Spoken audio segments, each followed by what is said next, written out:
नमस्कार, मी वैष्णवी पवार तुमचं सर्वांचं चॅनलमध्ये अगदी मनापासून खूप खूप स्वागत। तर मंडळी, सर्वप्रथम तुम्हा सर्वांना श्री स्वामी समर्थ। तर मंडळी, व्हिडिओचा टायटल बघून तर तुम्हाला समजलंच असेल की आजचा व्हिडिओ गणपती विसर्जन प्लस उकडीचे मोदक सुद्धा मी तुमच्यासोबत शेअर करणार आहे। तर चला व्हिडिओला सुरुवात करूया। तर बघा, गॅसवरती मी एक पॅन ठेवलेला आहे, म्हणजेच की एक स्टीलची कढाई घेतलेली आहे। त्यात आपण घालणार आहोत एक चमचा तूप। तर बघा, तूप घातल्याच्या नंतर आपल्याला तुपाला हलकंसं मेल्ट होऊन द्यायचं आहे। त्यानंतर इथे मी काजू आणि बदामला हलकंसं कुटून यात ॲड केलेलं आहे। याला हलकंसं आपण रोस्ट करून घेऊ। हे एकदम छान असं रोस्ट झालं की आपण यात टाकणार आहोत डेसिकेटेड कोकोनट, म्हणजेच नारळाचा इथे मी किसचा यूज केलेला आहे।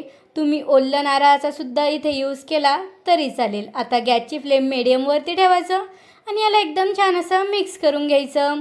सोबतच आपण यात टाकणार आहोत ज्या कपाने आपण कोकोनट घेतलेला आहे त्याच कपाने आपल्याला गूळसुद्धा घ्यायचा आहे। तर गूळ मी एकदम छान असा किसून घेतलेला आहे।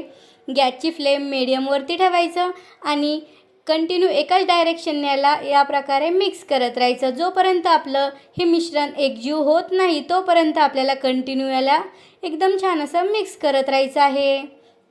तर बघा, थोड्याच टायमात आपलं जे मिश्रण आहे ते एकदम छान असं मिक्स झालेलं आहे, तुम्ही बघू शकता। आणि एकदम छान असा याला कलरसुद्धा आलेला आहे। तर चला आता आपण याला एका बाउलमध्ये काढून घेऊ। तर बघा, मी हे मिश्रण एका बाउलमध्ये काढून घेतलेलं आहे। आता आपल्याला वापस त्याच कढईला घ्यायचं आहे आणि त्यात घालायचं आहे पाव कप दूध। दुधाला आपल्याला हलकंसं गरम करून घ्यायचं आहे। तर बघा, आपलं दूध जे आहे ते एकदम छान असं गरम झालेलं आहे। तर आता आपण ज्या क्वांटिटीमध्ये दूध घेतलेलं आहे त्याच क्वांटिटीमध्ये आपल्याला रवासुद्धा घ्यायचा आहे आणि गॅसची फ्लेम मीडियमवरती ठेवायची आहे आणि याला एकदम छान असं मिक्स करून घ्यायचं आहे। तर बघा, कंटिन्यू आपल्याला याला एकदम छान असं मिक्स करत राहायचं आहे। जोपर्यंत आपलं हे जे मिश्रण डोवाली कन्सिस्टन्सीमध्ये येत नाही तोपर्यंत आपल्याला या प्रकारे एकदम छान असं याला मिक्स करत राहायचं आहे। तर मंडळी, व्हिडिओ जर आवडत असेल तर व्हिडिओला लाईक करा, चॅनलवर नवीन असाल तर आपल्या चॅनलला सबस्क्राईबसुद्धा करा। तर बघा, आपलं जे मिश्रण आहे ते एकदम डोवाली कन्सिस्टन्सीमध्ये आलेलं आहे आणि हळूहळू पॅनला सुद्धा चिटकायला सुरुवात झालेली आहे। तर आता आपण याला एका प्लेटमध्ये काढून घेऊ। तर चला मंडळी, लगेच मोदक बनायला सुरुवात करूया। तर बघा, इथे मी थोडंसं पोषण घेतलेलं आहे।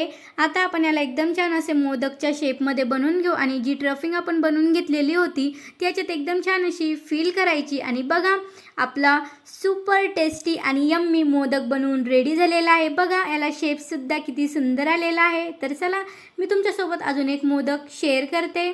तर बघा, मी आणखीन एक थोडीशी लुई घेतली आणि याला एकदम छान असं पांगून घ्यायचं आहे। तर बघा, या प्रकारे मी याला पांगून घेतलं।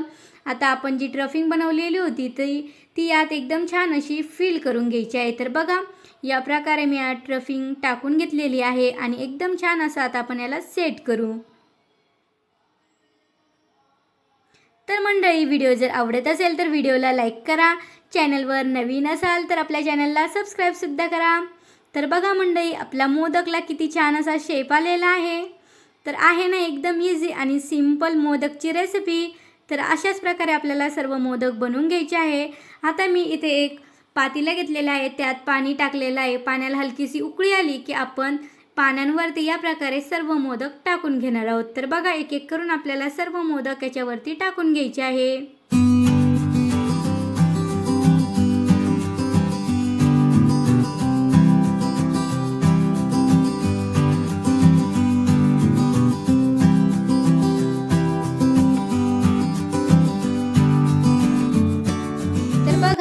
या प्रकारे मी सर्व मोदक यात टाकून घेतलेले आहे। आता आपल्याला याला कव्हर करायचं आहे आणि याला 5 ते 10 मिनिटं एकदम छान असे उकडून घ्यायचे आहे। तर बघा, थोड्याच टायमात आपले जे मोदक आहे ते एकदम छान असे उकडलेले आहे। तर बघा, आपले सुपर टेस्टी आणि यम्मी मोदक बनवून रेडी झालेले आहे। तर मंडळी, या सर्वजण मोदक खायला।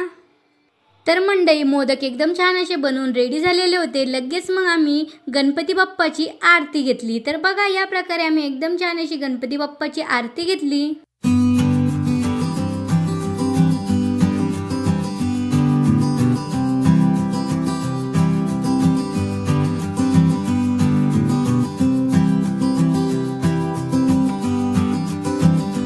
पुष्प पुष्पांजली तुम्हा अर्पितो गजानना सदया दयाला गजानना सदया तोपती वंदन करण्यास स्फूर्ती द्यावी आरतया दीन दयाला आम्ही लेकरे शरण तुम्हा आलो दयाला शरण तुम्हा आलो भक्ती प्रेमी पुष्पांजली वाहण्या सदलो पुष्पांजली तुम्हा अर्पितो गजानना सदया दयाला एकदंताय सदया तोपती वंदन करण्यास स्फूर्ती द्यावी आरतया ओम एकदंताय धीमहि तन्नो दंश प्रचोदया। तर मंडळी आपली आरती आणि पुष्पांजली एकदम छान अशी झालेली आहे। गणपती बाप्पा मोरया।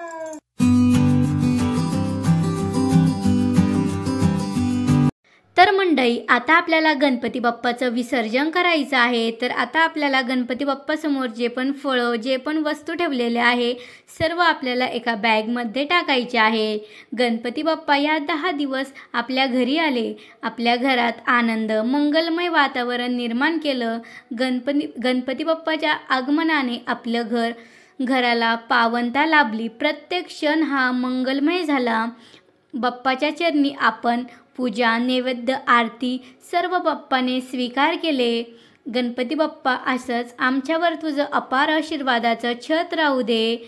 आता तुला निरोप द्यायचा वेळ आली आहे, पण निरोप हा कायमचा नाही, कारण तो आमच्या मनात सदैव वसलेला आहे। तर बघा मंडळी या प्रकारे गणपती बाप्पा समोरचं सर्व जे वस्तू जे हार वगैरे होते ते सर्व अगोदर बॅगमध्ये काढून घेतलेलं आहे। तर चला आता आपल्याला गणपती बाप्पाला सुद्धा विसर्जनासाठी घ्यायचं आहे। तर बघा मंडळी गणपती बाप्पाला आता आपण विसर्जनासाठी घेऊन आलो आहोत। तर मंडळी प्रत्येक वर्षी आम्ही गणपती बाप्पाला शेततळ्यामध्ये गणपती बाप्पाचं विसर्जन करत असतो। तर या वर्षी सुद्धा शेततळ्यामध्येच आम्ही विसर्जन करणार आहोत। तर बघा वरतून पाऊस चालू होता आणि वारं सुद्धा खूप चालू होतं, म्हणून दिवा काही राहत नव्हता, म्हणून आम्ही एकदम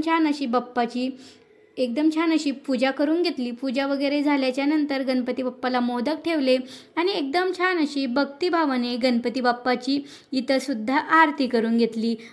वरतून पाऊस असल्यामुळे दिवा काही राहिला नाही। त्यानंतर बाप्पाच्या अंगावर एकदम छान असा गुलाल टाकला। त्यानंतर बाप्पाला एकदम छान असं नारळ फोडलं आणि नारळ सुद्धा पावन झालं। त्यानंतर गणपती बाप्पाला प्रसाद ठेवला आणि आम्ही सुद्धा प्रसाद घेतला। सर्वांनी बाप्पाचं दर्शन घेतलं। दर्शन वगैरे घेतल्याच्या नंतर आता बाप्पाचं विसर्जन करायचा टाइम झालेला होता। तर बघा या प्रकारे मिस्टर गणपती बाप्पाला घेऊन शेततळ्यावरती आलेले आहे। हे 10 दिवस तू आमच्यासोबत राहून आम्हाला अपार आनंद दिलास, तुझ्या उपस्थितीने घर मंगलमय झालं। आज आम्ही तुला पाण्यात विसर्जन करत आहोत, पण हे विसर्जन फक्त मूर्तीचं आहे, तू मात्र सदैव आमच्या हृदयात वसलेला आहेस। बाप्पा आमच्या चुकांना माफ कर, संपूर्ण कुटुंबाला सुख समृद्धी दे, ज्ञान दे, बुद्धी दे आणि भक्तिभावाने जीवन जगण्याची प्रेरणा दे। पुढच्या वर्षी तू पुन्हा लवकर येशील याच आशेने आम्ही तुला निरोप देतो। गणपती बाप्पा मोरया, पुढच्या वर्षी लवकर या। तर बघा गणपती बाप्पाचं विसर्जन करून झालेलं आहे आणि गणपती बाप्पा समोर ज्या वस्तू होत्या त्या सुद्धा आपण गणपती बाप्पासोबत विसर्जन करून घेतलं आहे त्यांचं सुद्धा। त्यानंतर आता चला घरी जाऊया। तर बघा या प्रकारे आम्ही निघलो घरी जाण्यासाठी आणि बघा वातावरण सुद्धा किती रमणीय झालेलं आहे।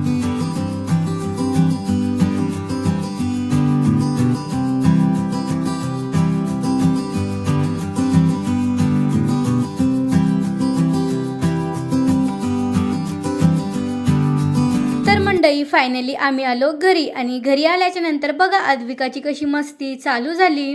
तर मंडळी तुम्हाला माझा आजचा व्हिडिओ कसा वाटला कमेंटमध्ये नक्की कळवा। तर चला इथे सीन भेटूया नेक्स्ट व्लॉगमध्ये, तोपर्यंत बाय बाय।